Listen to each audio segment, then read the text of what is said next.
Estas férias leve o Observador no bolso.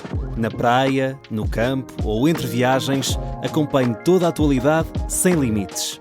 Assine com 40€ de desconto e habilite-se a ganhar uma estadia de 2 noites num dos hotéis boutique da Small Portuguese Hotels. Este verão, desligue da rotina, não da informação. Assine em observador.pt.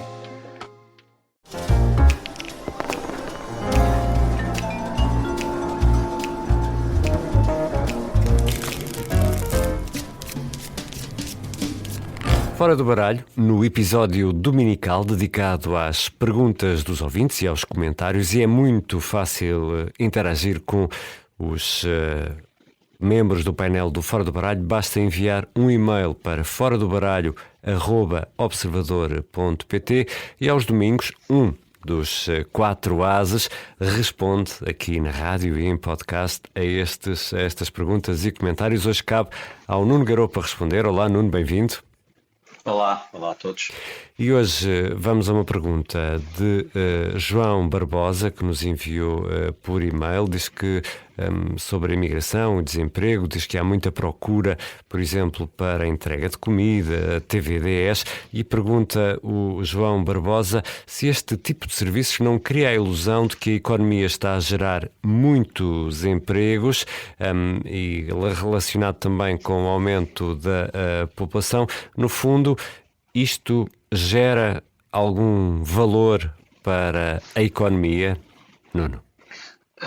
Deixa-me responder com 2 exemplos e depois já vamos falar onde é que eu acho que está o problema. Repara, os Estados Unidos, que ainda esta semana, precisamente este fim de semana, comemoram 250 anos, é um país que se fez com imigração não qualificada, e isso não impediu os Estados Unidos de ser a potência económica que é hoje.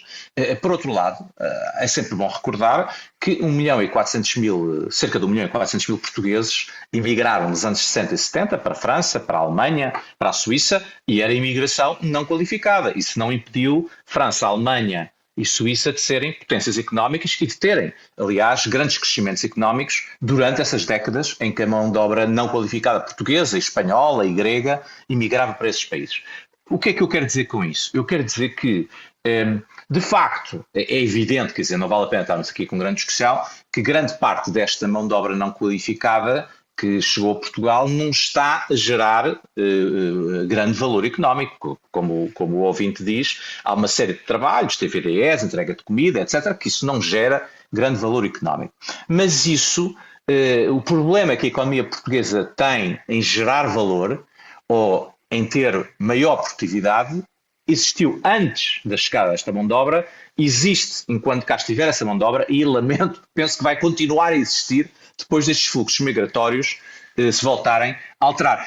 E isto tem a ver com um problema estrutural que não está resolvido e, portanto, eu não acho que esta mão de obra não qualificada imigrante resolva o problema, mas também não está a impedir a resolução do problema. A resolução do problema tem a ver com problemas estruturais portugueses. Aqui não quero fazer grande demagogia, porque há muitas diferentes opiniões, não é? A esquerda acha, em geral, que o problema são os empresários que não sabem organizar as empresas e que, portanto, nós não conseguimos gerar valor porque temos maus empresários e más empresas. A direita acha que, em geral, é o problema do Estado, da legislação laboral, da burocracia.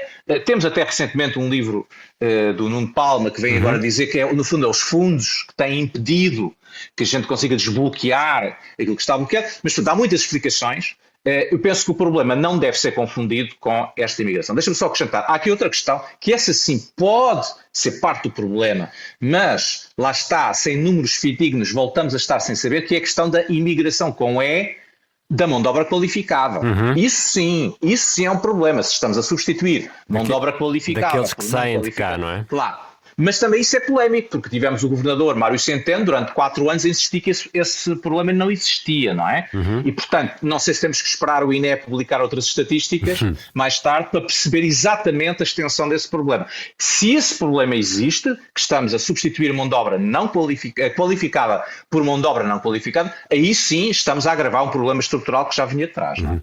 E até estes não qualificados que vêm podem, eventualmente também, e vimos isso nos exemplos que já deste, desenvolver eles próprios novos negócios.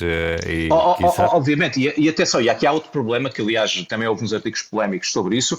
É possível que uma parte desta mão de obra não qualificada, na verdade, seja qualificada. O problema é que ela não está a ser usada como qualificada na economia portuguesa, não é? Sim. Médicos, enfermeiros, engenheiros, mas que vêm e, como não têm os títulos validados em Portugal, têm que ter Uber a fazer Uber entregas. E assistimos isso, por exemplo, na imigração do leste da Europa, pessoas, a maior parte delas com formação. Exatamente. Portanto, até é qualificada, simplesmente o trabalho que está a fazer é que não é qualificado, não é? Portanto, também há esse problema. Vamos a outra pergunta.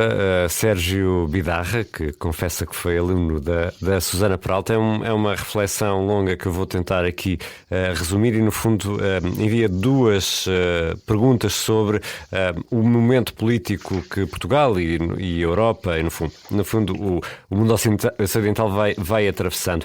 Pergunta o Sérgio Bidarra se concordam com a visão dele de que vivemos cada vez mais num mundo onde se prioriza a forma em detrimento do conteúdo e, em caso de resposta positiva da tua parte, Nuno, como podemos chegar a um mundo mais informado, com menos intrigas e telenovelas políticas, que, no entender do Sérgio, o facto de os grandes protagonistas políticos não darem respostas mais assertivas e serem mais titubeantes na forma como abordam os problemas, isso empurra as pessoas para os extremos, onde há resposta e solução para todos os problemas, basta estalar os dedos.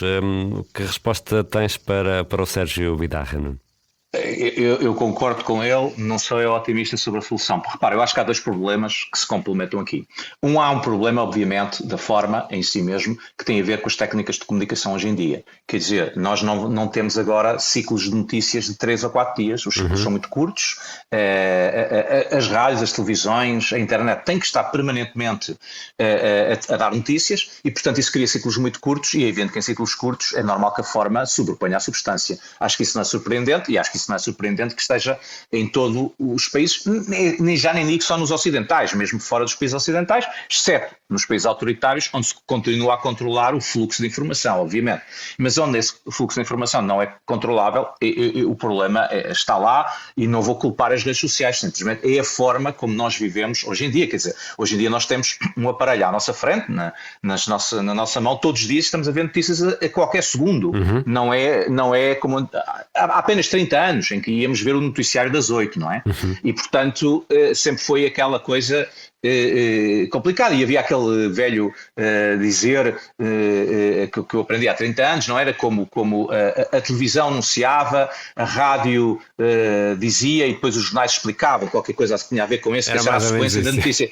Era a sequência. Mas, hoje em dia, como é evidente, nada disso tem qualquer conteúdo. Tudo está muito diluído, sim. Exatamente. E, portanto, eu acho que essa questão não é ultrapassável. O outro problema, que eu acho que é um problema que está a acontecer na Europa e nos Estados Unidos e em Portugal também, é que, infelizmente, os problemas que nós estamos a enfrentar são complexos.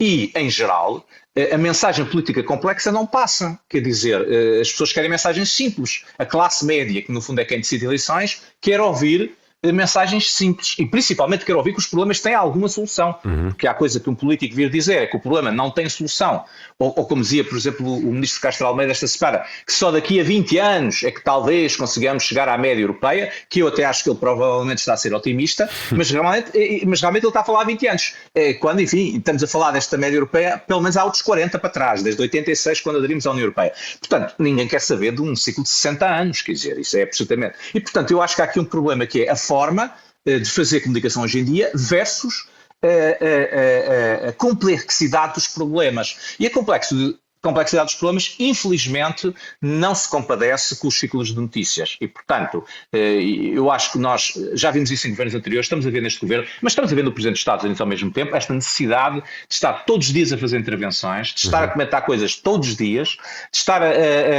supostamente a fazer coisas todos os dias. Quer dizer, não há um ministro que possa vir dizer, olha, eu estou a preparar uma reforma X, mas só vou apresentar daqui a um ano. e vocês não me façam perguntas durante um ano, porque durante o ano estou a organizar essa forma. Não é, quer dizer, os ministros todos os dias têm que estar a dizer coisas e todos os dias têm que estar a reagir àquilo que é o episódio do dia, não é? Quer dizer, a notícia do dia, pois eu já tenho uma solução, esperam lá, já vou anunciar. E eu acho que isso, infelizmente, queiramos ou não, é parte do problema e não vejo uma solução fácil para isso. Esta ideia de que havia uma geração de políticos muito sérios e umas pessoas muito sisudas, muito pensadoras e que tinham soluções para os problemas porque estavam ali a pensar, penso que isso passou, quer dizer, nem sei se essas pessoas hoje voltassem, teriam um marketing eleitoral que tiveram há 20 ou há 30 ou há 40 anos, quando esse tipo de político era valorizado, não? Obrigado, Nuno. E é muito fácil. Eu é que agradeço. É muito fácil fazer perguntas ou comentários aqui no Fora do Baralho ouvintes. Basta escrever para o foradobaralho@observador.pt. As respostas são dadas aos domingos de manhã na rádio e ficam disponíveis em podcast. Bom fim de semana e um abraço, Nuno.